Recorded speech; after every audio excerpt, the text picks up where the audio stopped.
till everybody comes, we can at least be, still have an exciting program, right? So come on, Congressman, yeah. And please give a big hand to Congresswoman Judy Chu of California.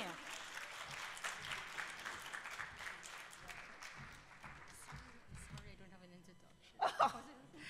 Well, thank you, Christine. I really appreciate it. I'm Congressmember Judy Chu, and I come from the wonderful district of Pasadena, California, in Southern California. Yes. And I am thrilled to be here at the Small Business Council of the DNC. So, are we going to elect Kamala Harris as our president? I am so excited, and I am so excited to be able to continue the policies of the Biden-Harris administration when it comes to small business. And I have to tell you that I have been a member of the House Small Business Committee since the beginning of my time in Congress, which is 2009. So now it's my 15th year of being on the Small Business Committee. But it is because I know what small businesses mean to our country. Small businesses are nearly half of all private sector employees. Small businesses created 2/3 of nearly all new jobs over the past 30 years. 99.9% of all businesses in America are small businesses. But in my district, small businesses are very, very key and central. They are the ones that have ensured that our immigrants, our women, our underserved populations, and veterans have been able to get a job, the best job that they can have, which is the job that they created themselves. And it's our job to make sure that they can be as successful as they can. Today, we do know small businesses face serious challenges. They have a harder time accessing capital, especially those businesses that are owned by women or people of color or are in rural areas. They have access to fewer resources, like the teams of lawyers that help big corporations pay so little in taxes. And small businesses have to worry about securing affordable health insurance and stable retirement plans for themselves and their employees. But Donald Trump and congressional Republicans are clearly fighting just for the big corporations, not small businesses. They slashed the corporate tax rate under the Trump tax scam, making it harder for small businesses to compete with huge companies. They continue to threaten to overturn the Affordable Care Act, which did greatly help small business owners and sole proprietors to get health insurance, especially if they have pre-existing conditions.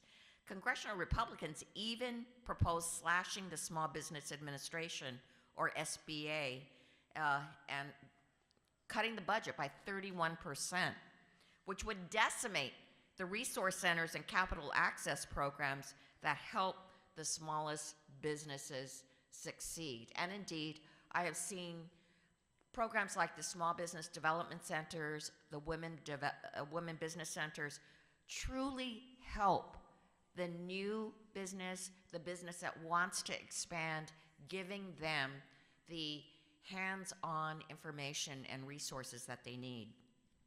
Democrats, on the other hand, are working hard to address the challenges of small businesses, and they are making the country an even better place to start a small business.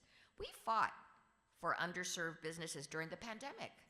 You know, when PPP first started, there were so many that called my office and complained that they could not get a loan despite having an account at a bank for so many years. But it turns out those big banks were only giving those loans to their biggest customers, those who had big loans.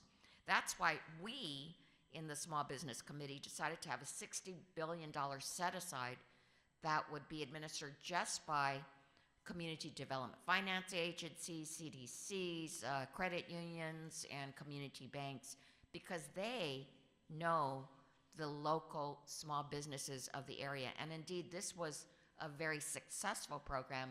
Those dollars, those PPP dollars, then went to those who really needed it.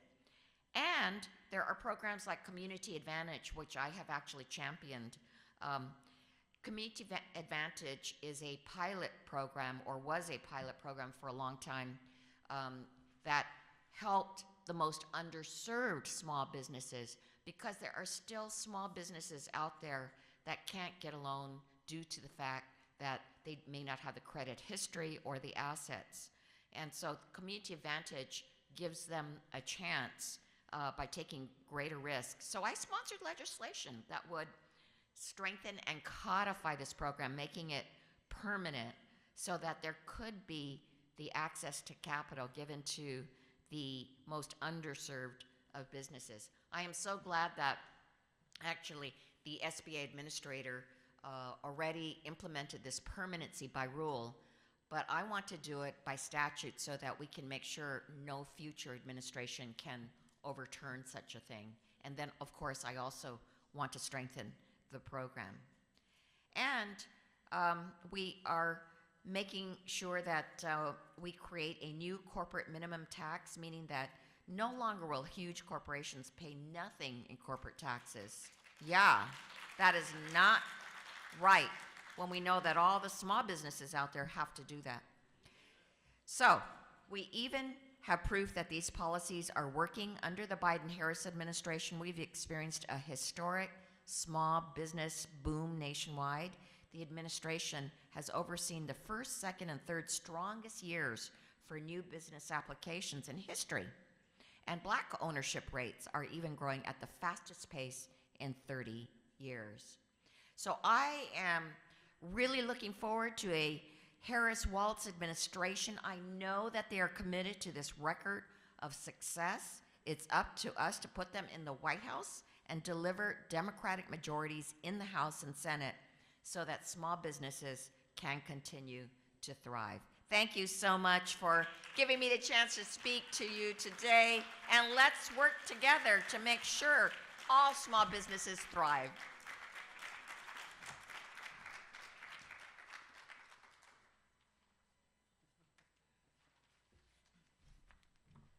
I just want to give a shout out. He wasn't here before, but I have to give a shout out to my good friend who's been the head of the Small Business Council since forever. Yeah, since it was founded in 2012.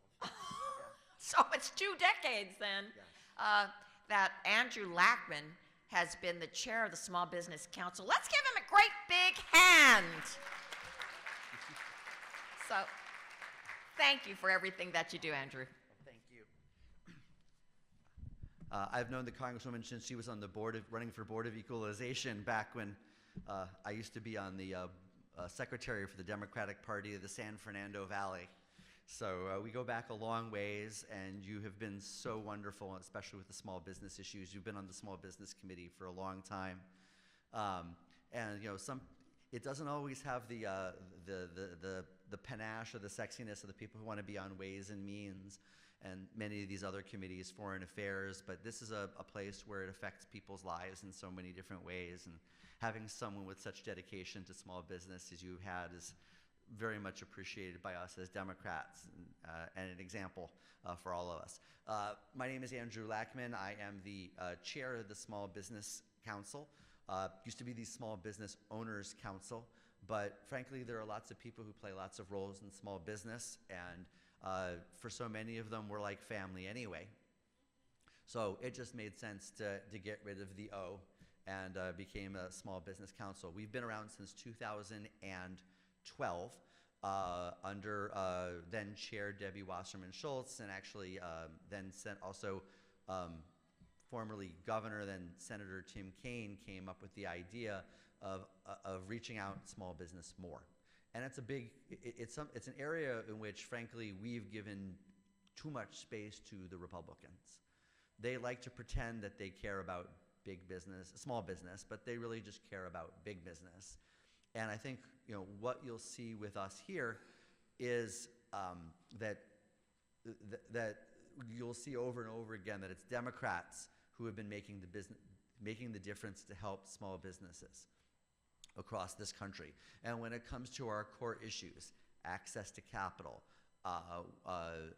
also with respect to keeping out predatory practices that large businesses are so well known for anyone who has a Walmart in their community. Not that we're mentioning any names, Walmart, but nevertheless, we all both know what they're talking about with that. Whether it's making sure that during the pandemic that small businesses had the support to keep their doors open, and not just conventional businesses, but everywhere from your community theater to your local restaurants, it's because of Democrats. And when it comes to promoting innovation, again, and you'll see as we talk about the CHIPS Act and we talk about the Inflation Reduction Act, the American Rescue Plan, executive orders from this president and the legacy inherited that we will be blessed to have when Vice President Harris gets into the White House, it's because of Democrats. And Democrats in the House have made a big difference too.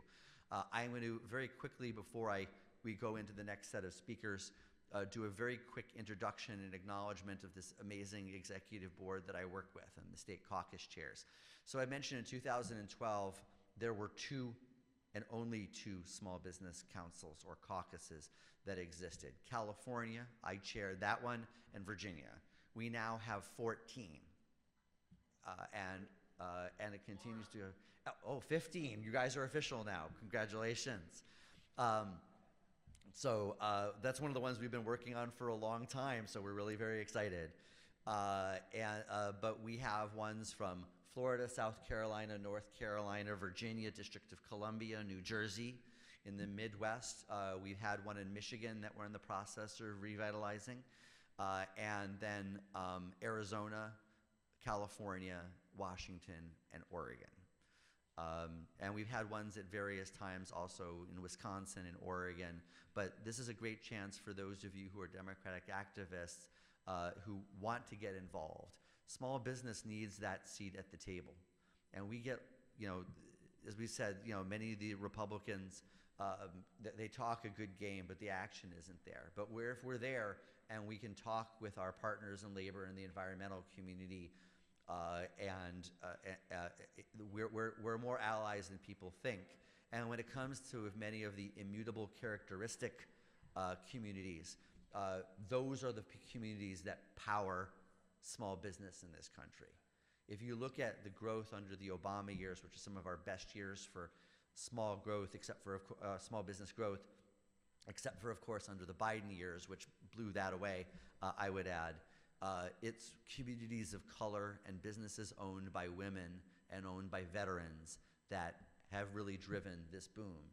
And you see the numbers of entrepreneurs and small business owners, black business owners, Latino, AAPI, LGBT, Native American. They are all of you, and we are small business together. So speaking of that, I want to take a moment to acknowledge a lot of my board here, who frankly have done so much of the work with this one this time around. In addition to this, as I mentioned, I've been since 2012, but I was just also elected Western States Caucus Chair for the DNC, and one should only have one job at a time, although anyone who has a small business knows that's not the case. No. So in my case, I'm also running for school board in my town. It's because I'm Jewish and I love suffering. I've been very blessed with an amazing board, frankly, that has done so much of the work that you're going to see here today. So I want to start by thanking my executive vice chair, Christine Chin Ryan from Oregon. I don't think Rhett Buttle is here right. Oh, here it is over there. Hey. So Rhett has done business outreach and small business outreach for Clinton as well as for Biden. A lot of the programming that we saw in 2020 was because of his innovation, and we're very blessed to have him, someone who's worked for the Small Business Administration. Public-Private Strategies is an amazing organization that does so much work, and a lot of the organizations that you'll see speaking here are parts of networks that he has put together. Also, is Annette Krause here yet? Or I think so. Annette is from Texas. I forgot we have a Texas Small Business Caucus that has been very active, and she is our secretary. She gets stuff done as well. And then my other vice chairs here are Atticus Franken from Illinois. So he's hosting all of us at his place later. Bridget Hunley would be here, but she actually had to go in for emergency surgery. So she's from California. She covers the Pacific states, but we wish her a speedy recovery as well. Somewhere around here, I think also Clay Middleton, who from South Carolina, who is one of our other vice chairs. We also have region directors, which help organize in each area. And I want to start with my original region director, Mark Kennedy, who has been a machine in terms of outreach and helping us. There are folks who are ready to go in Georgia and Alabama. And then, of course, getting Florida back online is because of his work. So thank you, Mark. He also chairs the Virginia Small Business Council. Mark Robert Gordon, my fellow DNC member from Arizona, has been organizing in the Mountain States and has done a great job with outreach states like Colorado, New Mexico, and Utah. Omar Hashwi from Michigan, who also used to be a member of our California board. See, one of our best exports is Californians. He's done an amazing job. And then we also have our region, and Anne-Marie Principe, who is our Northeast region director and who's done amazing work with a lot of the speakers who we have today. And I have just learned so much from you in terms of this, in terms of how I would put these events together. So thank you. We have 2 at-large members who are there. I don't think I see, Stafford here? She is from our Native American communities, our Native liaison. And then, of course, Manny Crespin, who is the vice chair of New Mexico, a small business owner, and also is the treasurer for the Western States Caucus. So I don't know where you get all that energy from, but it's been amazing and so pleased to work with you. And then we actually have a position, a special rural liaison position, because so often, I think in the Democratic Party, there was a tendency to want to write off our rural areas, and that's not the case. And just because the Republican Party has tried to grab control of every messaging mechanism that exists in these rural areas. You go to church, the pastors are telling you to vote Republicans. You go to the Veterans Building, the VFW, they try to tell you to vote Republican. But it's small business owners in these communities, many of them, by the way, veterans as well, who are active and who, again, their employees are like their families, and that's what makes them Democrats. Especially, I was reminded, this is last night, I was at the Field Museum, which, you've got lots of great history there, and as I was surrounded by these dinosaur skeletons, I was just so appreciative that Republicans like that could join us.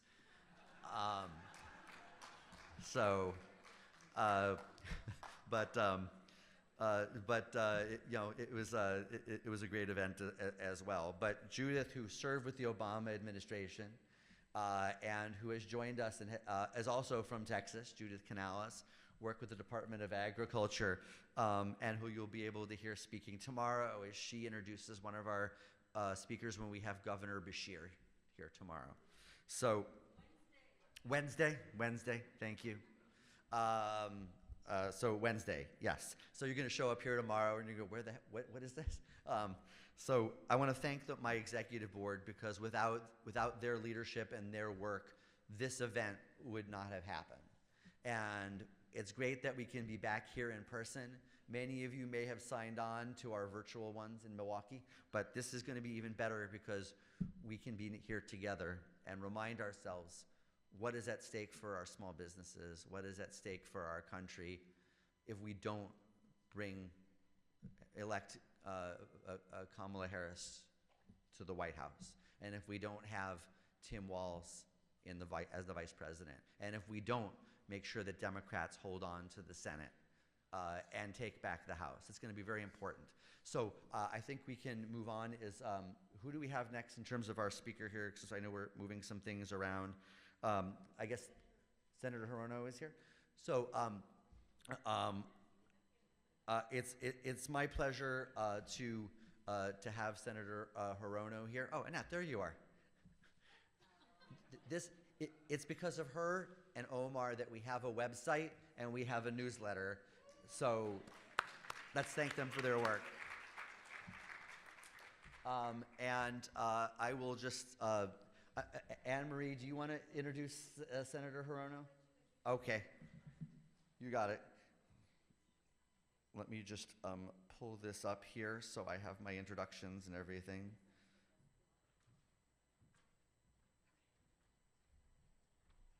There we go.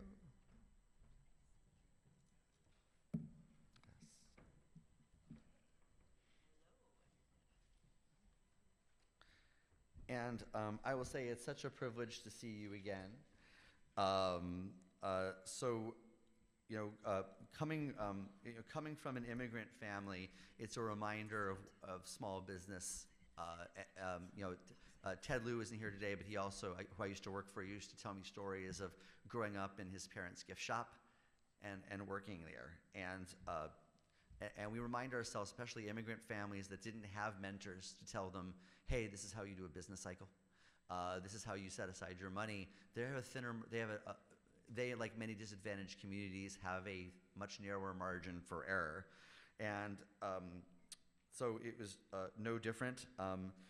She grew up on her grandparents' rice farm in Fukushima, Japan, and then came to the United States, where her mother worked for a Japanese language newspaper, another small business, and worked 2 jobs as a single mother to keep food on the table.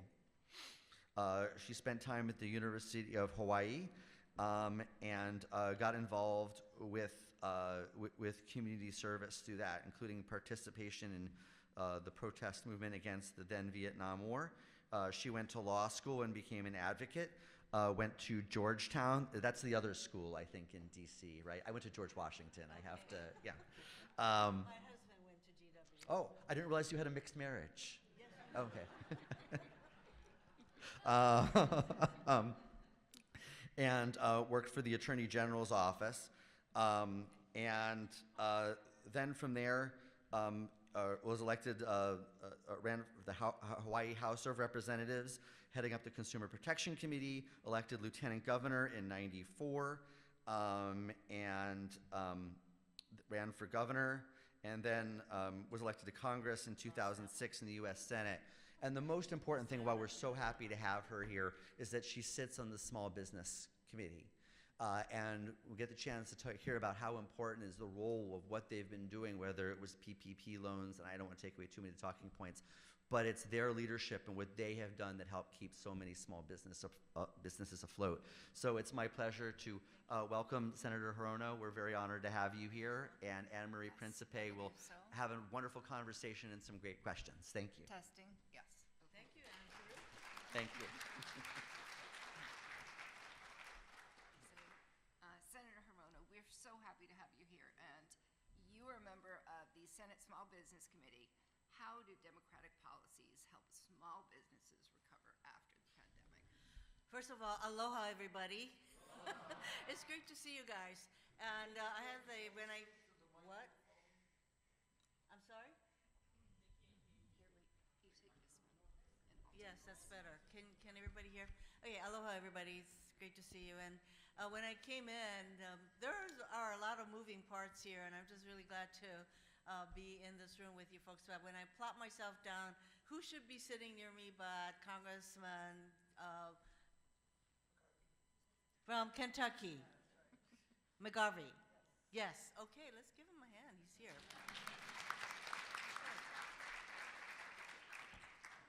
We are constantly told that small businesses are the backbone of our economy in our country, and of course during COVID, small businesses suffered a lot, and with the with the leadership of Joe Biden and Kamala Harris, we managed to pass a lot of really important legislation. Probably the most important for small business is PPP.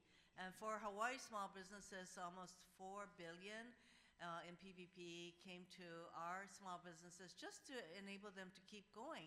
I have visited many small businesses in Hawaii, and I've asked them, did PPP help you? And they did. Invariably, that is what enabled them to keep their workers. And so we really worked hard on this committee. At that time, it was led by Ben Cardin of Maryland, and we continue to listen, because I think that's one of the most important things we can do with businesses is to listen to what their needs are and then to enact legislation that will address the particular concerns. So, I am all for the small business development centers. I visited a number of them in Hawaii, and they train people to begin to start small businesses. Also, we have centers that help women to become small business owners. So these are all programs that I continue to support. That's wonderful, thank you. I've listened to John Oliver speak about how Native Hawaiians and minorities feel that they're being priced out of rebuilding after the wildfires. How is it that Democrats can be sure that the minorities and small businesses are included in that rebuilding?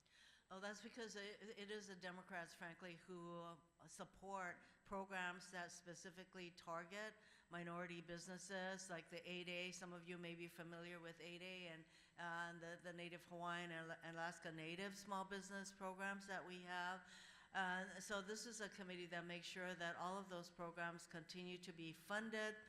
And even in things like the climate change, I announced some $2 million, small but enough, to address some of the concerns of the Native Hawaiian communities and weatherizing their homes and incorporating more solar panels, for example, and all of those kinds of things. They may be small grants, but it matters. So some $2 million, for example, to Native Hawaiian organizations to reach out to Native Hawaiian communities to enable them to do these kinds of things to address climate change. So in ways large and small, we make sure that our small businesses and Native-owned businesses are included in the contracts and all of the things that matter to them. But a large part of it is paying attention to their concerns and then addressing them in a very specific way. Right, and I'm sure they appreciate being listened to. And as a follow-up to that, minorities make up 32% of our population, yet only 18% own small businesses. Can you tell us your thoughts and share information on legislation and how Democrats can change this? So as I mentioned, what we have what are known as 8A programs and programs that support Native Hawaiian businesses, and these are some very specific program areas that we fund so that the minority-owned businesses have a fair shake at the opportunities that should be provided to them. I want to make it very clear, though, that a lot of these programs, and some of these can be deemed DEI, you're familiar with, diversity, equity, and inclusion. There are attacks on DEI programs by corporations, by obviously universities, and that there is a lawsuit that a lot of groups are paying attention to. It's called the Fearless Fund lawsuit. How many of you have heard of Fearless Fund? Good. So what Fearless Fund is, it's an organization that provided grants to venture capital grants to black women-owned businesses, because we all know that minority-owned businesses, and especially women-owned businesses, and all small businesses, being able to get venture capital, being able to access funding is one of their major concerns. So there is a lawsuit that was filed against Fearless Fund that provided venture capital to black-owned women businesses. And the same people who brought the lawsuit, the affirmative action lawsuit that involved Harvard and North Carolina universities, and won in this, what I call this out-of-control Supreme Court. And so the same people who brought that lawsuit filed a lawsuit against Fearless Fund, which is being watched by a lot of entities because we have a lot of programs that help minority-owned businesses. And if this fund is deemed unconstitutional because it targets black-owned women for venture capital, then I think we can see a lot of attacks on just about every kind of program that provides funding for what I would consider and call DEI programs. So we all need to pay attention. This is a lawsuit that right now the 11th Circuit took a hand at it, and it could very well go to our Supreme Court. And I am very concerned about what this Supreme Court will do to this kind of targeted support for minority-owned businesses. And so my final question to you is, I think all of us can feel the difference in energy in the campaign in DC and everywhere you go. Yes. What most excites you about a woman president and what she's going to do for all of us and small business? We love Joe Biden and the courage and the love for our country and the decision he made that set the stage for my friend Kamala Harris.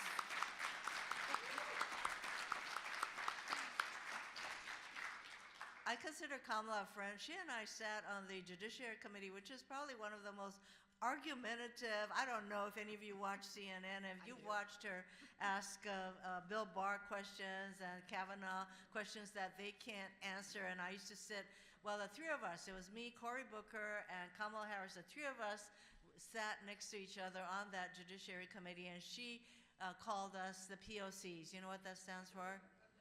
People of color on that committee, and we sat next to each other. We had a lot of nonverbal communication among ourselves, and somebody called my office and said, do they make them all sit together like that? And we said, we are the most recent additions to that committee, which gives you an idea how long it took for POC people to get onto that committee. But Kamala and I sat near each other for 4 years. I got to know her. I watched her competence and her. I really enjoyed it when she went after people like Bill Barr and Kavanaugh and asked Kavanaugh, is there anything, yes, is there any law that forces men to do certain things with their body or have certain things done to their bodies? And he sat there and he couldn't answer. He kind of went, what? I don't understand.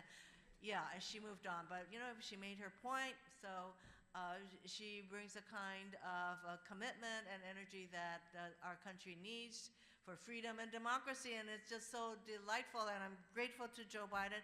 And of course, my friend, Tim Walz, who was elected to the U.S. House the same year I was elected there in 2006, so he's my classmate from 2006, the majority-making class that enabled Nancy Pelosi to become the first female Speaker of the House.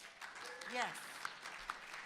So we have a great team, and you know what? There's just so much energy and happiness and joy in this election, and we are going to get this done because, one, we need to, and two, this is a team that's going to help us do it with all of us. So the diversity that I see in this audience is what makes our country great. Well, Mahalo.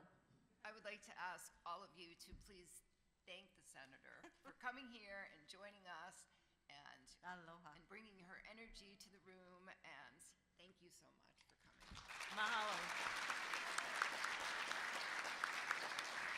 Everybody stay safe. Be kind. Thank you, Anne-Marie. Thank you. And I'd like to take a moment now to introduce our Virginia, our region director, chair of the Small Business Caucus for Virginia, who's going to introduce our next speaker. But very appropriate since he's responsible for development in the Southern Caucasus states. So come on up, Mark Kennedy. Okay.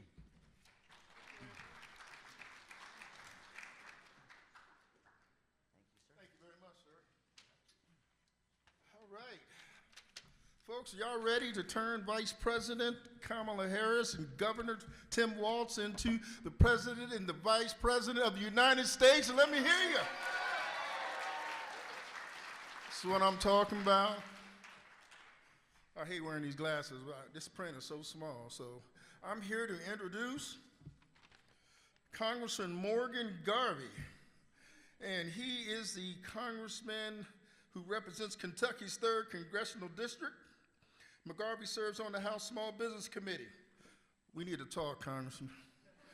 Also, he is a lifelong Louisvillian who, before being elected to the Congress, served for a decade as a Kentucky State Senate, in the Kentucky State Senate, my glasses are working me here, including 4 years as a minority leader of the Senate Democratic Caucus. Folks, without further ado, Congressman Morgan McGarvey.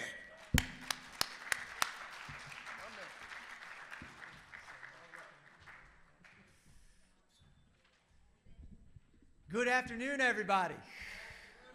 I'll tell you what, my name is Morgan McGarvey. I am the congressman from Louisville, Kentucky. I serve on the Small Business Committee, and I am so excited to be here with you guys today. What I am not excited to do is follow Senator Hirono and Representative Chu because they have already done such an amazing job giving you the state of small business. So it's like, okay, now that they've told you all so much great information, what do I say? And immediately I thought of the wonderful movie, the Oscars just missed it, Billy Madison. And I don't know if you guys have seen Billy Madison, but he has to go speak, and when given the opportunity to speak and doesn't know what to say, he just says, "Nib high football rules." So Kamala Harris is going to be our next president of the United States. And it's a damn good thing, too, because one thing I can tell you, being a lifelong Louisvillian and serving on the Small Business Committee, we know the importance of small businesses in our community. We know when we say things like small businesses are the backbone of the American economy, it's because we shop there. It's because we buy there. It's because we work there. It's because we know the people who work there who are sponsoring the Little League teams, the community festivals, and are truly putting their hands in the dirt and making our communities what they are. And guess what?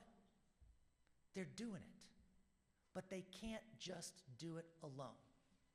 Because being an entrepreneur, owning a business, creating a better life for you and your family, that is the American dream. But it is an American dream from which we have excluded too many groups of people for too long. And I say this, I got a wonderful introduction, thank you, but any other Southerners here? Do we have any other Southerners? Good. All right. We have to be honest about it. And when you live in Kentucky, we are still feeling the effects of racism and segregation today. And this wasn't an accident. These were intentional policy choices.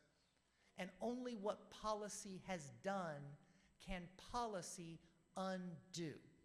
And so let's talk about Vice President Harris and the record of the Biden-Harris administration. Because part of the reason we are enthusiastic today is we are seeing a boom in American small businesses because of intentional decisions and investments by Vice President Harris and President Joe Biden.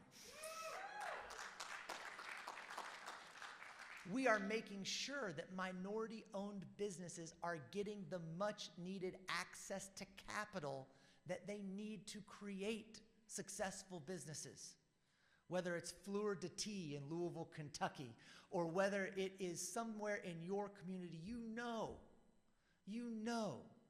that our minority entrepreneurs have been denied a shot at the American dream, and they can create it if we just give them the platform and the chance. That is our work on the small business community. And if you think a con man and a failed businessman in Donald Trump is going to look out for every business in America, then you didn't pay attention for the first time he was president or for his entire business career before that. So we are doing good things. And the American dream doesn't just extend to minority-owned businesses. Let's talk about making sure that people who are differently abled, people with disabilities, are also getting the shot to be entrepreneurs. On the small business community, I have introduced and passed a bill through the committee that will help our differently abled entrepreneurs achieve that same American dream. Because we know this. We say it all the time, but let's think about it in reality and how we make it true. We're only as strong as our weakest link. And when we talk about small businesses and the importance they play, the backbone of the American economy, we cannot systemically deny any group of people access to that dream. So we've got it right now. American small businesses are booming. Record numbers of new jobs created, record numbers of economic investments, record appeal to our entire economy. Right? And it's something we must continue. And so in everything else you're going to hear this week, from reproductive rights to climate change to public safety, don't forget too about the economic message and small business importance in that economy. And that is also at stake in this election. So I so appreciate you all being here, for caring about our small businesses. Because as we like to say on the Small Business Committee in Washington, small businesses do big things. And there's not a single big business we've got in this country that didn't start as a small business, as a person using their sweat equity, their intelligence, their grit to, again, make a business that improves their lives and the lives of the people in their community.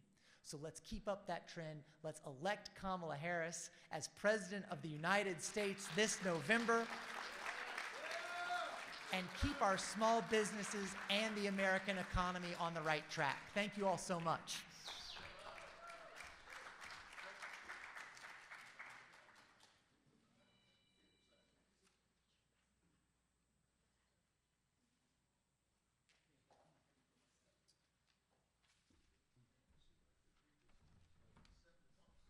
Okay. Can someone grab Anne Marie for a moment? I think she's outside. Christine? Okay, thank you. All right. So, thank you very much. We're also going to be closing. Okay. All right, sounds good. All right. So, I would like to, it's been great to hear from our elected officials, but the best stories we tell and we hear are from small business owners themselves. And so we're very lucky here today to have just such an entrepreneur with us, one who has found a wonderful way of not only fusing in her community, but if I remember right, fusing Indian, Latino flavors together as well in her restaurants. And it has made a big difference in her community and influencing and inspiring many other entrepreneurs in her community as well. It's my pleasure to introduce Rohini Day. And did I get the last right name correctly? Okay, good.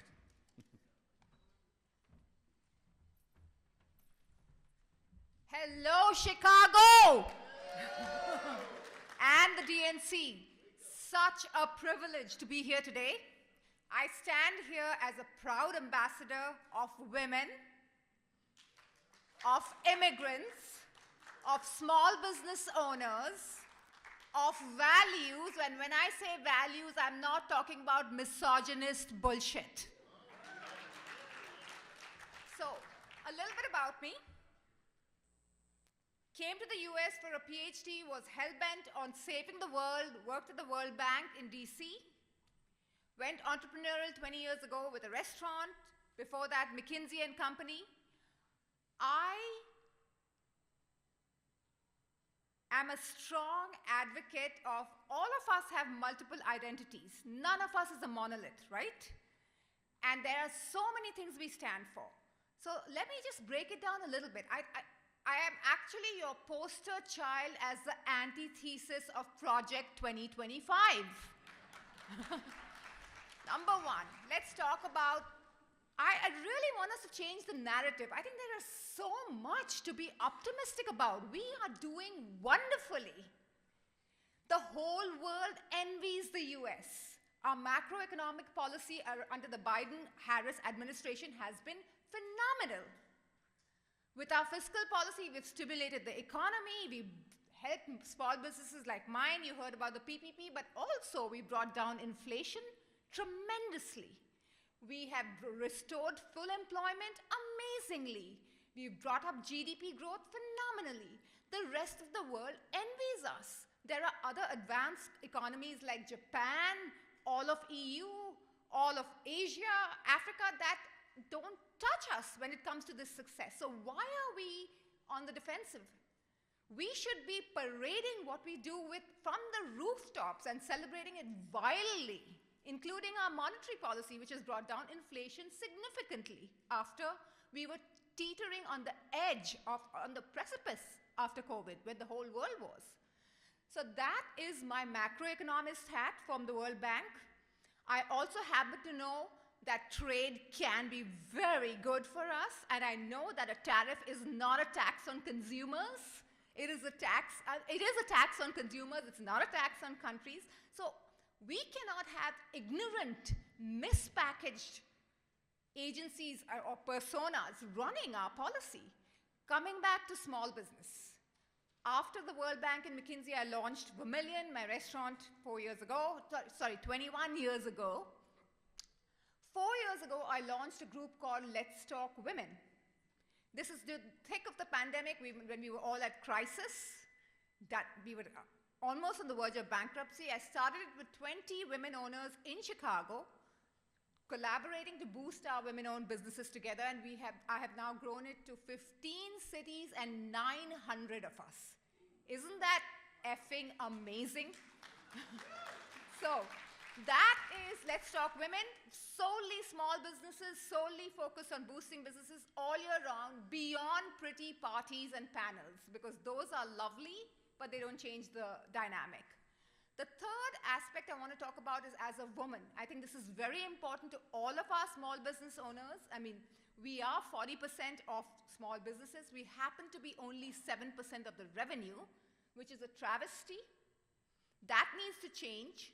And while I'm a big fan of the SBA, I launched my business with an SBA loan. I know how tough. Only 14% of the loan dollars go to women. And I'm hoping that this administration will transform that and will quadruple or even triple the loan dollars to women to take it to 40%, which is what women-owned businesses are in this country. So there's hope. I know they're doing a lot with the earned income tax credit, with the child care credit to help our employees manage and have a sustainable, livable lifestyle and not have to just eke out a living. So there's a lot to be optimistic about. As a woman, it would be remiss to not mention that I strongly stand for reproductive freedom. How can you mandate motherhood? How ridiculous is that? Even Margaret Atwood would laugh at that. So I stand for that. I cannot, no misogynist language, whether it's grabbing or whatever, is okay. No locker room talk is okay. None of that is acceptable. Or demeaning women for their intelligence just because they are the other sex, whether you're catless or not, I don't fucking care. So, I thank you again for this platform. In closing, I would also like to celebrate the other thing that this country has amazingly going for it, which is its immigrants. Our higher education system is a beacon for talent. At any point, we have over 1 million of the world's brightest, best students who flock to our shows. They run our STEM, our business, our finance, our doctors, you name it. When you look around, you see them. And what do? After they finish school and after they have invested in their education, we turn them away. We issue 65,000 H-1B visas a year. So I would urge our administration to, and I know how embracing of immigrants they are as opposed to the counter, to quadruple our H-1B visas and invest in immigrant talent and incent them to stay. I know I'm running out of time, but I also want to talk about the undocumented immigrants who power our farms, our warehouses, our distribution centers, our kitchens. They are not just the backbone of our economy, but they are the most hardworking, the most talented, and the most driven. And I hope we will celebrate all of us for who we are. A lot to celebrate, a lot of the narrative to change, and may the best woman win.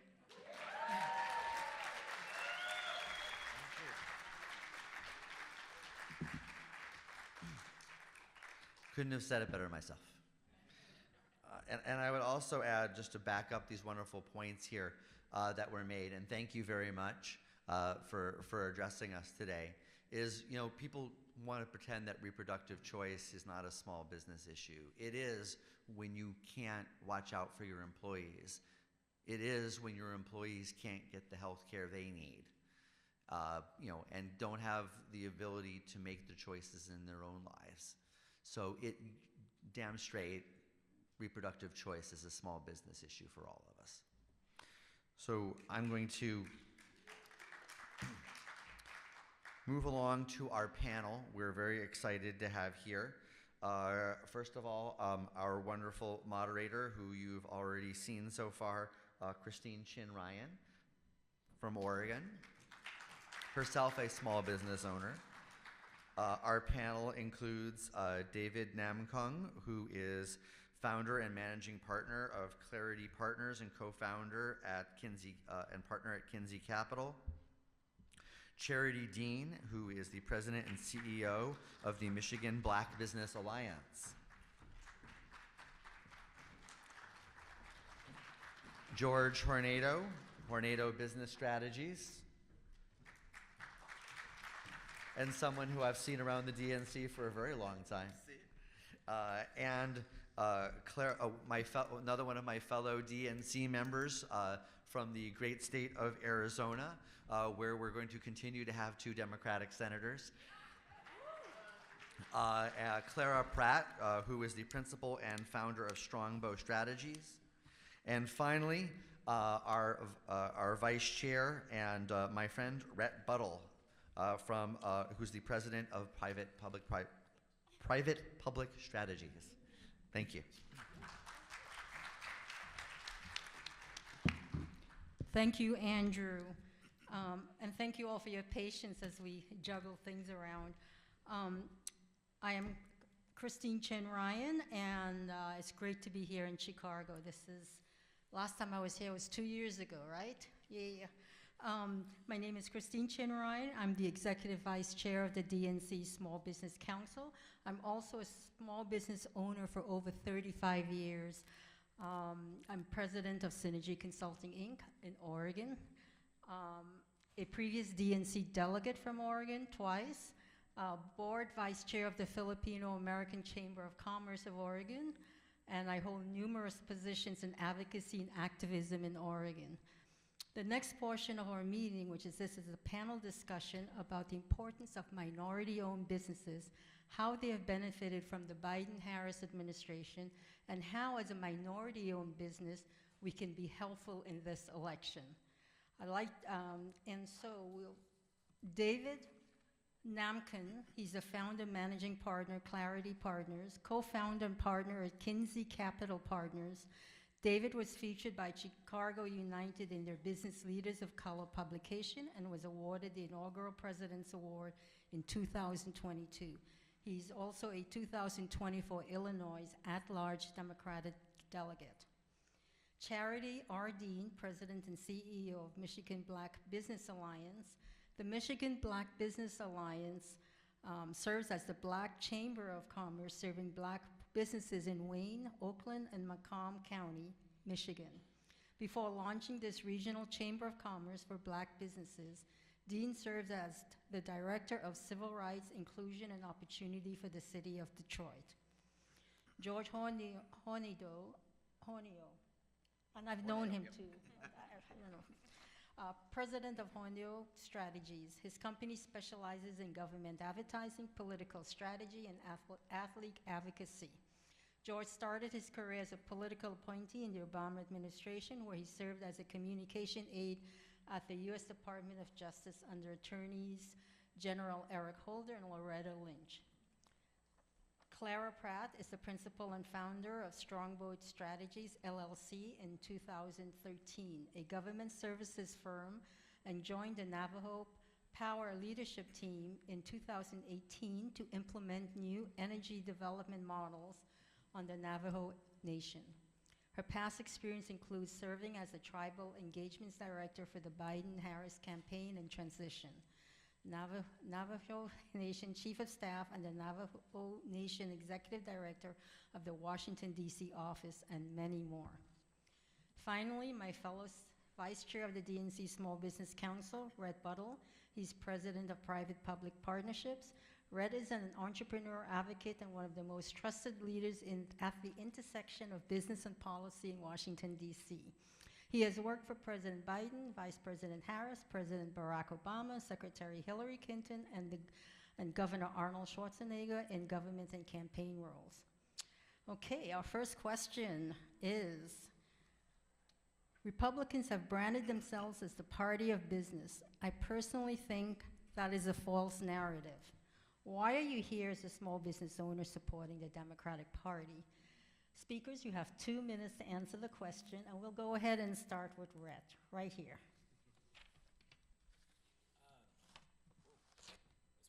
Is this?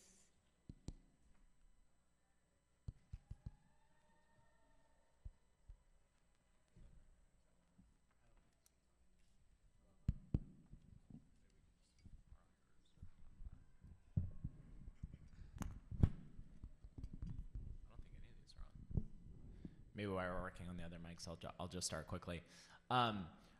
Look, I think what has allowed America to thrive has been the fact that we're a nation that's based off rule of law.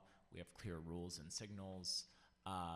This is a country where you've had the freedom to be able to do anything you've wanted, started your own business. And I would just add that I think that those are the choices in this election and the things that are at risk, right? So when we look on the other side of the aisle, we see someone who does not respect the rule of law, right? Someone who does not provide sort of clarity in all of those pieces. And I think what's most important is when we think about who is trusted in society, we're living in a very interesting moment where trusted messengers are becoming more difficult. But you look out across the country and most people trust business leaders and small business owners. Gallup has been doing a poll probably now for decades since the Nixon administration, looking at sort of the trust of institutions in society. One of the things that we've seen is that small business owners really continue to rise as important trusted messengers, and that's because they're community leaders, they're employers, all the important things that we heard in the panel today. And so for business owners to really be out there sort of talking about those pieces and the really important piece that rule of law plays in providing stability for their business and allows their business owners to thrive, I think it's going to be really critical over the next few months. That has been a narrative in the past that has been captured by the Conservative Party, but I really think over the last few cycles, we've really made a lot of advancements. What's been particularly impressive about the Biden-Harris administration has been their track record, and a lot of their work that has been focused on undergirding small businesses really strengthened some of that narrative.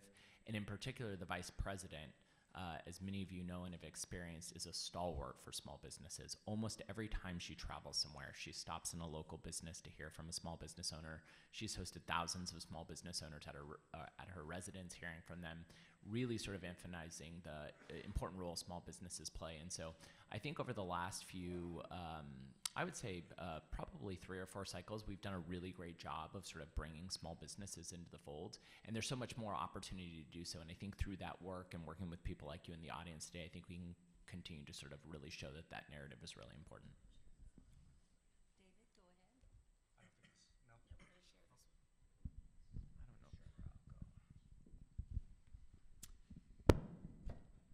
All right. So I feel like I'm a case study for why the Democratic Party is so important to small businesses. I'm an immigrant, here to the immigrants. I came to this country from South Korea as a little child, and in many ways kind of lived the traditional American dream. But along the way, the policies that helped me be successful around growing a business, which now by some definitions isn't small, but that should be the goal, right? We should start small, and the policies that the Democrats have supported, put in place, and fostered have allowed me to grow one business to a point that I may not even be small anymore. But at the same time, the root of the business, we still employ 45% women, 55% minorities in the business, and that's the waterfall effect that the policy has in practice. And then I've gone on to start a private equity firm, which now we invest in other businesses, and in those businesses, we look stronger, more closely at their employment, their customer base, and how they serve their people, to the point where there's an additional cascading effect that happens as well. So these things are important, and when you see them play out over 20 years, you can see the impact and why the Democratic Party really is the party for small businesses and business in general.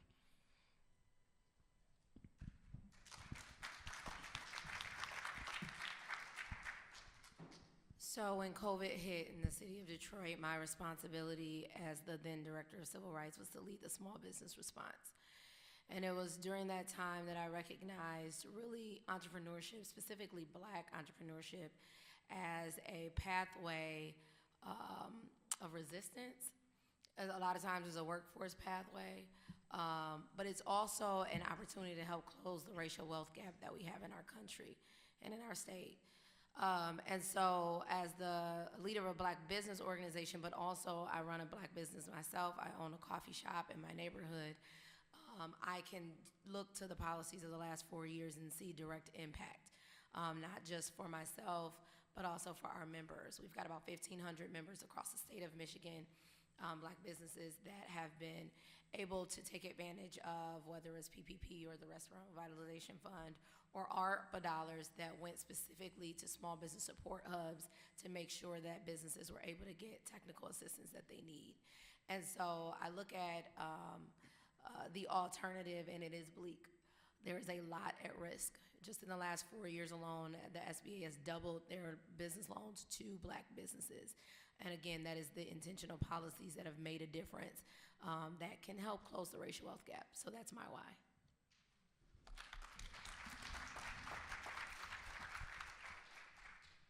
I think that the idea that the Republican Party is the party of business is Can you get just it plain. closer, George? Oh, I think the idea that the Republican Party is the party of business is just plain wrong. You can't claim to be the party of business and not invest in education. You can't claim to be the party of business and not invest in healthcare. You can't claim to be the party of business and not invest in workforce development. You know, so whereas the Republican Party is the party of big business and the 1%, it's the Democratic Party that is focused on building an economy that works for everybody. It's the Democratic Party that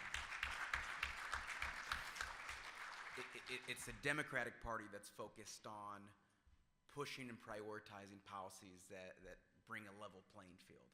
And I think one of the most interesting things, you know, in what's been talked about by some of the other panelists, but some of the other speakers as well, is talking about all of these different issues that we probably treat, you know, too often in silos that are all interrelated. So whether it's, you know, reproductive, you know, freedoms, whether it's poverty, whether it's, you know, the workforce development, healthcare, education, all these different pieces come together. And the Democratic Party understands the importance of that, understands the importance of those investments, but also knows that we need to prioritize and push on things that help, you know, minority-owned businesses, veteran-owned businesses, women-owned businesses, you know, making sure that businesses in underserved areas have access to capital, you know, making sure that there's equitable distribution of these resources. And so, you know, that is one of many reasons why, you know, as a small business owner, you know, I am supportive of the Democratic Party and the values that are aligned to really help small businesses grow and thrive and continue to make important impacts in their communities.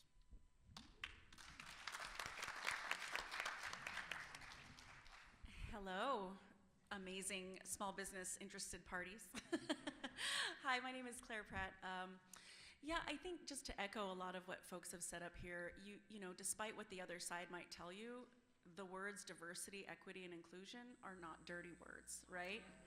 And that weaponization of those words is counter to what we need to do as small business owners. I'm not just the first in my family to go to college, I'm the first in my family to graduate from high school.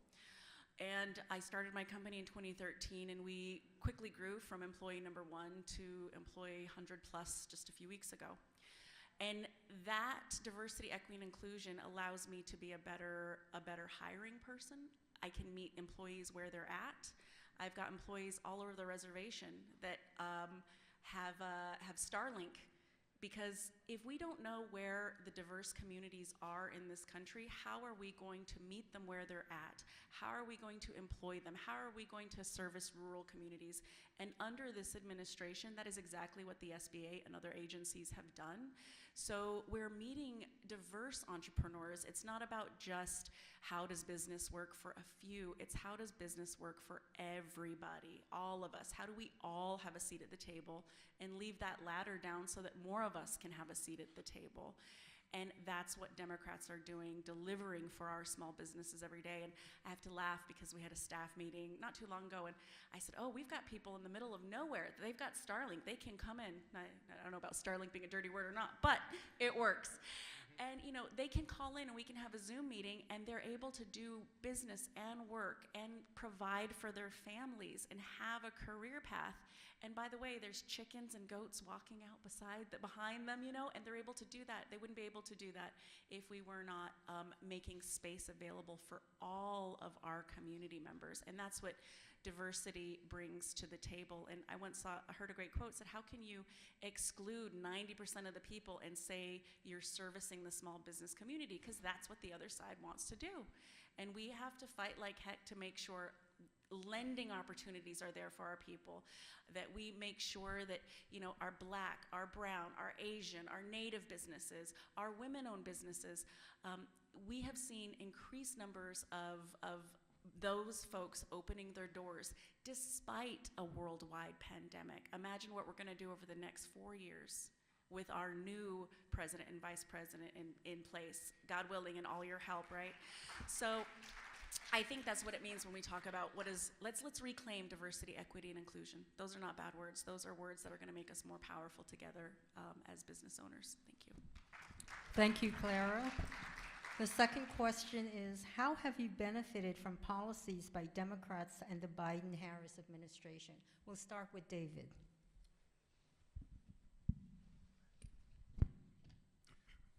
So we touched upon it earlier, protecting small business policies that really allow access to whether it's capital or government contracts and mechanisms and vehicles like that have been instrumental in my ability to grow my consulting firm. These are not policies that are supported by the Republican Party. These are Democratic policies that are in place. They're strong, they're defended, they're constantly under attack. In many ways, these are the opportunities that the policies have allowed for me specifically, and so that's why my alignment is pretty clear.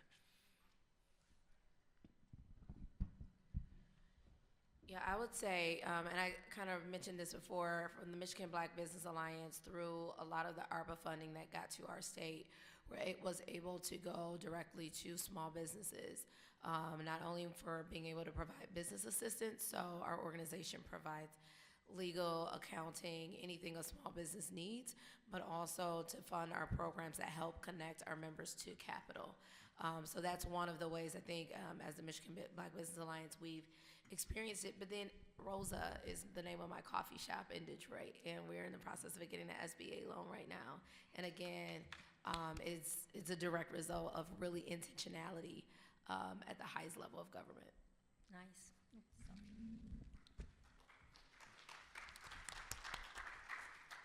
So I'm a newer consultancy, but have had the pleasure of working with a number of small businesses, and there are just so many achievements and successes to highlight within this administration. So obviously there's billions of dollars in loans and grants that have been secured by small businesses in a continuation and expansion of COVID relief programs. We've talked a lot today about increasing access to capital, but it's not just about increasing access to capital, but how do we do so in an equitable way, and making sure that all sorts of communities are able to tap into that.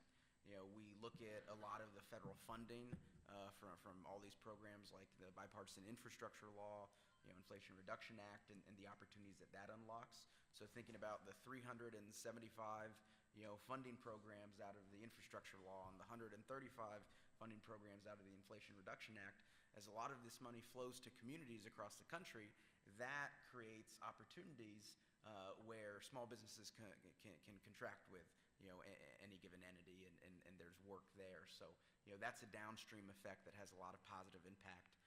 You think about innovation. The SBA Office of Investment and Innovation has done a lot to increase support for startups and building capacity and providing technical assistance. One of my clients is the Climate Ready Tech Hub, led by Miami-Dade County. It's a consortium of about 60 plus different entities that was successful recently in receiving implementation funds as part of the CHIPS and Science Act's Regional Technology and Innovation Hub.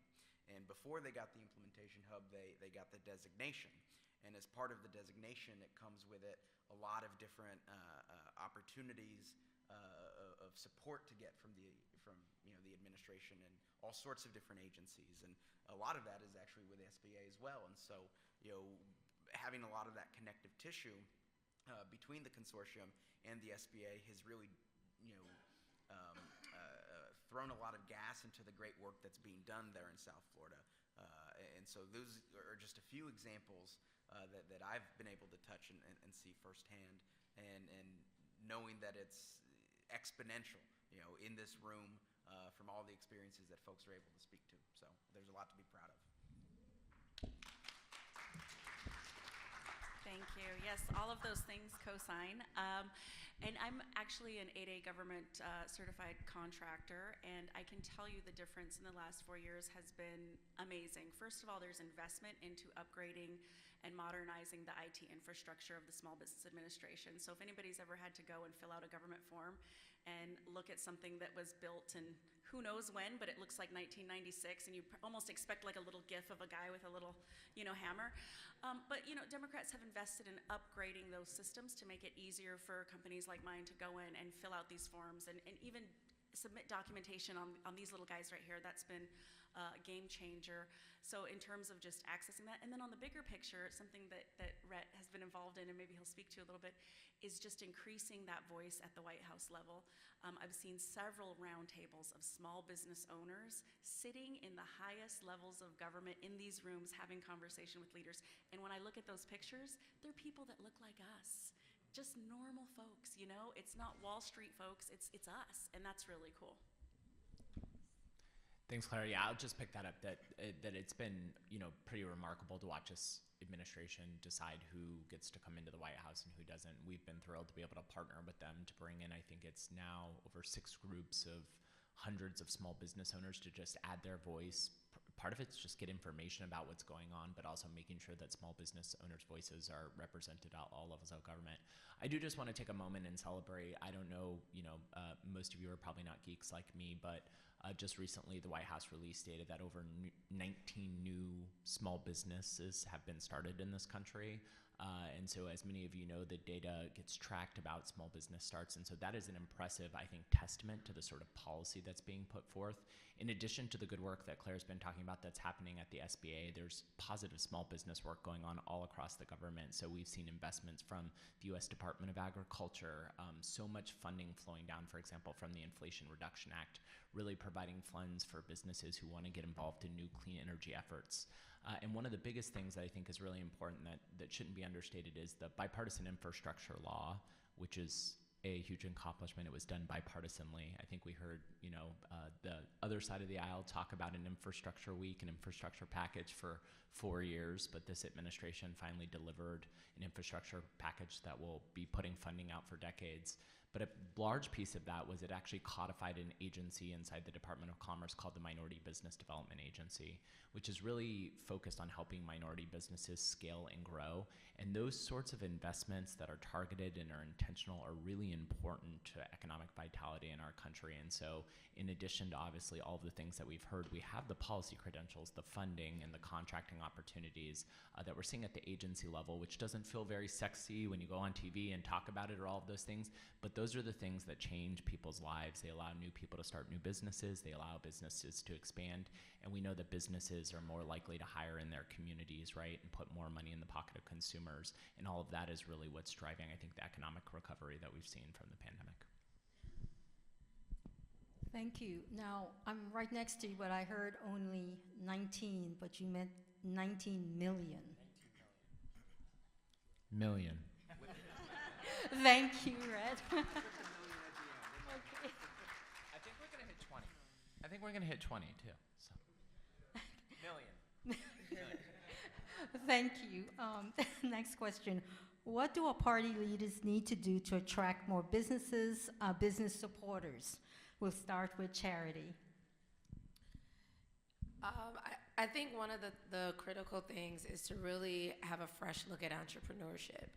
Entrepreneurship spans industry, and we can see it at everywhere we go. You talked about rural, urban. I mean, and so I think that one thing that the party can do to attract more businesses is really refreshing our perception of entrepreneurship, because there are a lot of solopreneurs that oftentimes get left out of the conversation. Micro businesses that have 10 employees or less that often get left out of the conversation. And so I think going where people are and really having a renewed perception of what entrepreneurship means is one way to do it. But I think also just the values that our party shares of diversity and of equity, and applying that to the work we're doing on small business will also attract new folks. I think from a policy perspective, we're doing the right things, and so it's about doubling down on all of that and continuing to promote innovation and entrepreneurship. I think from a regulatory, kind of landscape, regulation is obviously important and very necessary, but it's also imperative that we make sure that it's clear, that it's predictable, and that it's not overly burdensome. And so continuing to have that two-way engagement, not just speaking to the small business community, but taking in what we're hearing from the small business community and helping that inform our decision-making, our policy-making, and how we communicate these decisions. I think, we heard a little bit about the importance of kind of the digital transformation and modernization and making sure that these processes to access resources are more simple in the modern age. And then I think from a messaging standpoint,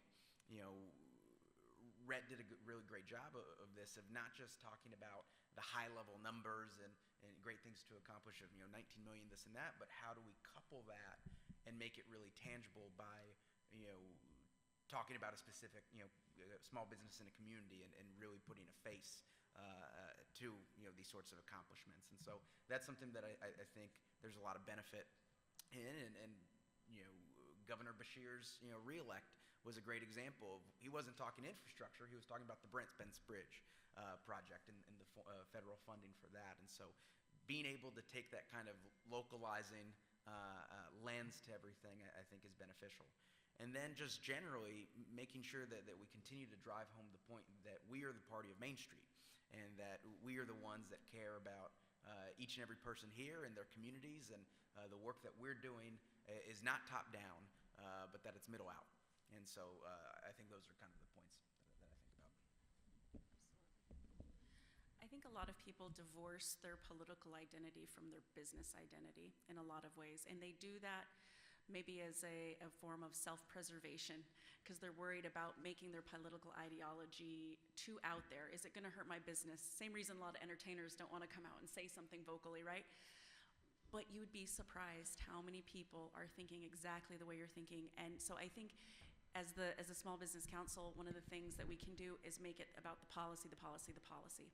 What are we doing on the streets every day that's helping these small businesses? So when we're out there and we're talking about our political viewpoints, we're not, falling into this trap of falling down a dark hole where we can't win a battle, right? We're keeping it to the facts, and we're saying, no, this is how my party has helped small businesses. This is what we're doing. And I think that's something that I know we're doing already, but just really keeping that focus, because, man, I fall into it too. Sometimes I gotta put the phone away and stop being a Facebook keyboard warrior, because I'll be like, nah, that's wrong, you're crazy. Yeah, we all have those friends and family where you just kind of scroll through, you're like, oh my God, these people are out to lunch. When we love them, they're our friends, our relatives, our family. How can we have a dialogue with them? And I think that's the other thing too, civility. We are the party of civility. And I think we stay above the fray and we talk about the facts, and that can change a lot of people's hearts and minds. Yeah, I'll pick up where Claire left off. I'll be really brief. I think this is about storytelling.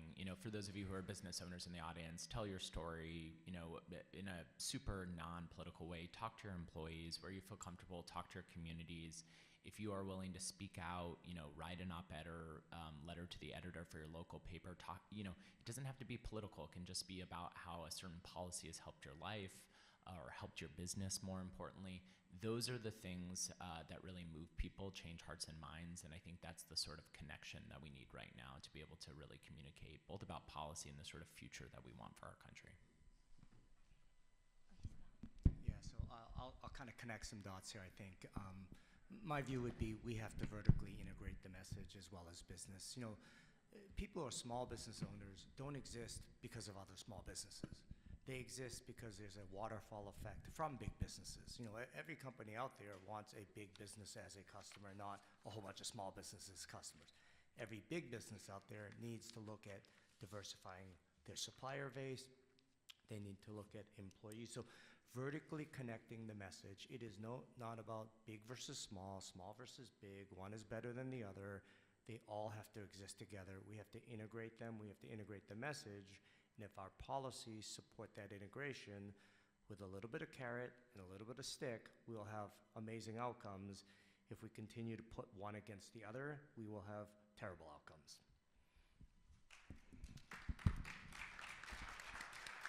Well, thank you. I think we had more questions, but I think we're going to have to call it today. But I want to thank Clara, George, Charity, David, and Rhett. Now, look at us. This is truly a diverse and small business group, right? Yeah, look at that. We're all represented here. So thank each of our panel speakers for joining us. It's a very important discussion. And to our audience, thank you for joining us. Now I'm going to turn it back to Andrew.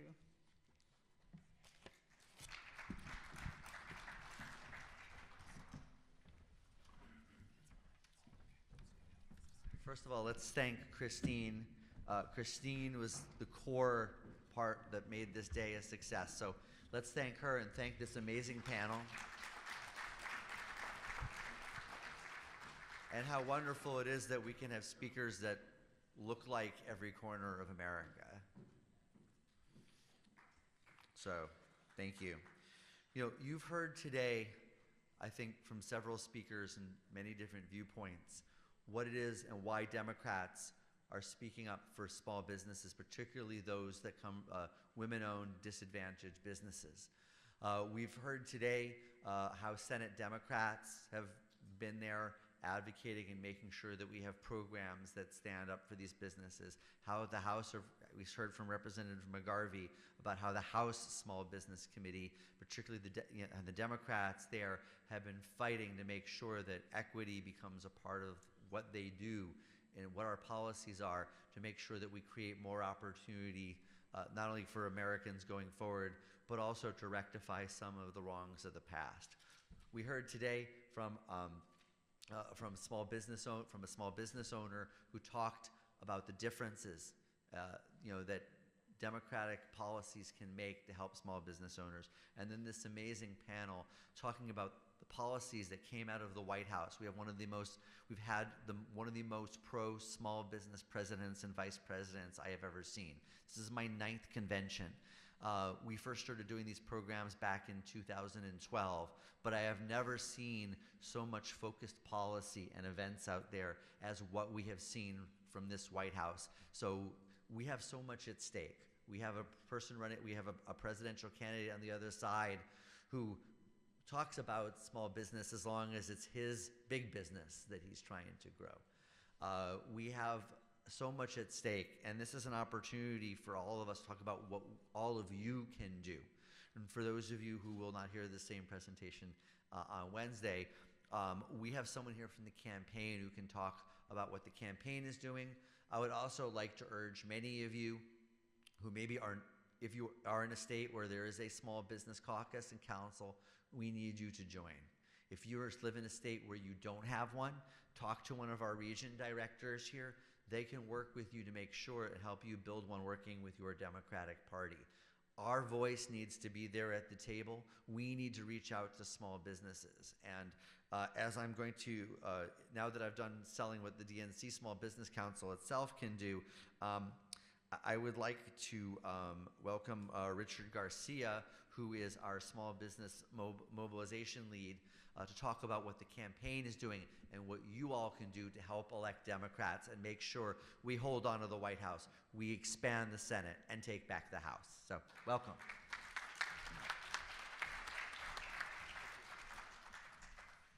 Good afternoon, everyone. How we doing? Woo! Thank you, thank you. Thanks to each of y'all for being here today. Let me first present myself because I'm somewhat new to the role. My name is Richard Garcia, and I'm the National Director for Small Business Engagement for the Harris for President campaign. It's my honor to join, thank you. It's my honor to join in this role to support America's almost 35 million small businesses who, by the way, contribute half of America's GDP. So we need to make sure that we recognize that and we continue to share those stories that we were just hearing from the panel, and that excitement and that energy to get our small businesses off the ground. I come from a small business background, both personally and professionally. Growing up, my dad had a travel agency for most of my childhood, so that one of the stories really resonated with me earlier about how even children of immigrants, I'm the son of immigrants as well, contribute so much to small businesses. And there I was at 9 or 10 years old picking up the phone for customers, and them probably wondering, who's this high-pitched kid like talking to me right now on the phone? But all those lessons about the grit and the discipline and the determination that small businesses need to get started and to get going and to continue to grow is not past me in a personal capacity. And then also in a professional capacity, I come from the U.S. Hispanic Chamber of Commerce, the largest Latino business organization in the country. And in that role, I served as chief of staff there in my last 2.5 years, and I was able to travel around the country in that capacity with their national network of Latino chambers of commerce, hearing all the stories of small businesses and minority-owned businesses growing all across the country. And I know that we were talking earlier about the great work that Democrats do both in the White House and in Congress to help support small businesses. So I was really, really glad to hear Senator Hirono, Congresswoman Judy Chu, Congressman McGarvey, about the role that both the Senate and the House small business committees play to support. Because when I was at the Hispanic Chamber, sure enough, we were there towards in the throes of COVID. And when the Paycheck Protection Program was enacted and when it got rolled out, as I'm sure y'all might remember, it was a little bit stumbly and it wasn't perhaps ideal. And I remember in my role, we started getting phone calls, each individual staff member and the main line for the chamber, of people saying, hey, I heard about the PPP and it came and went. And I talked to my bank and they said that there's no more money.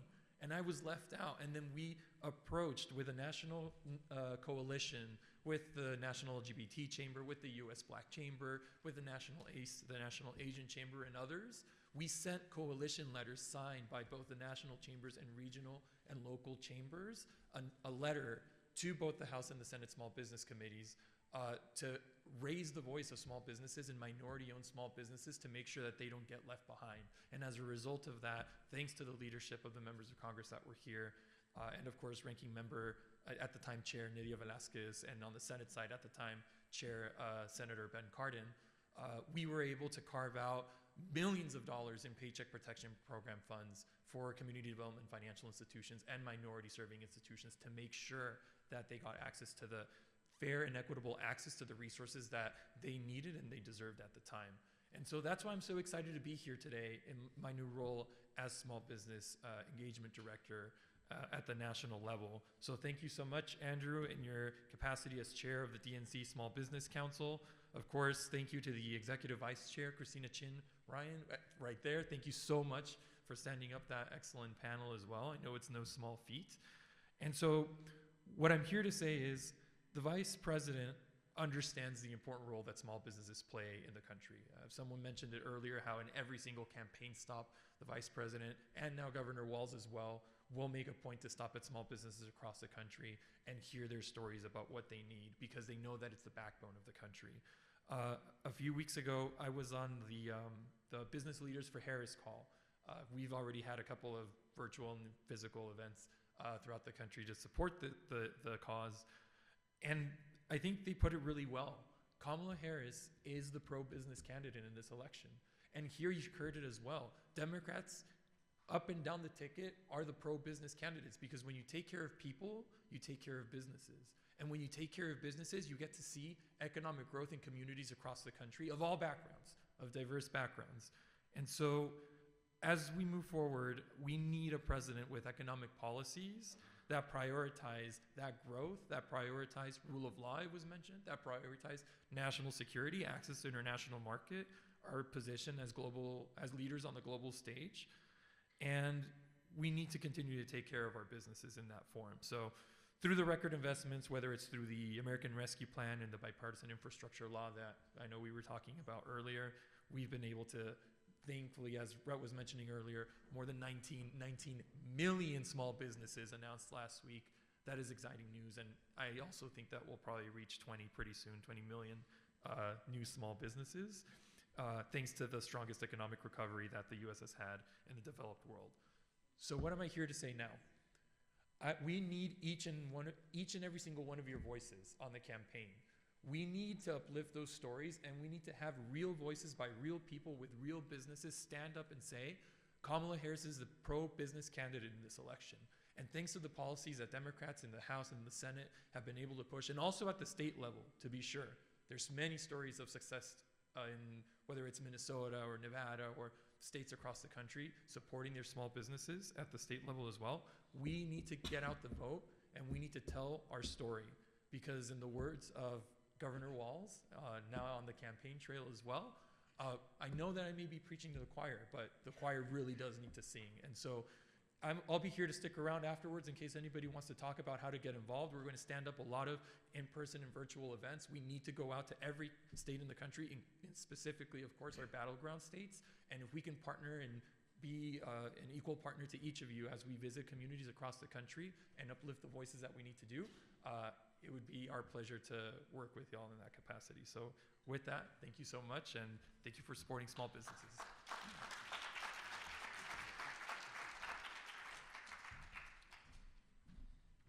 I'll tell you, we did, in 2020, Small Business Outreach did, I think, well in excess of 20 to 25 small business roundtables, battleground states across this country. Got great talking points for outreach. I have every bit of faith that this campaign will continue that legacy and that hard work with your help. So thank you. We would like to also encourage you, if you're not already a member of our Facebook and Instagram pages as well, DNC Small Biz, B-I-Z. So please sign up there, and you'll hear more from us and other events going on. And I just want to close first of all by thanking the executive board for the amazing job that they did. So thank all of you. If you all want to stand up again for a moment. Rhett, you're on a panel. You can stand up too. And to thank our speakers and all of you for being here today. Our work is just beginning, and we're proud to have all of you as partners in this efforts to keep America on the right track, to continue to stand up for small business in this country, and to elect Harris Walz to the White House. So thank you very much.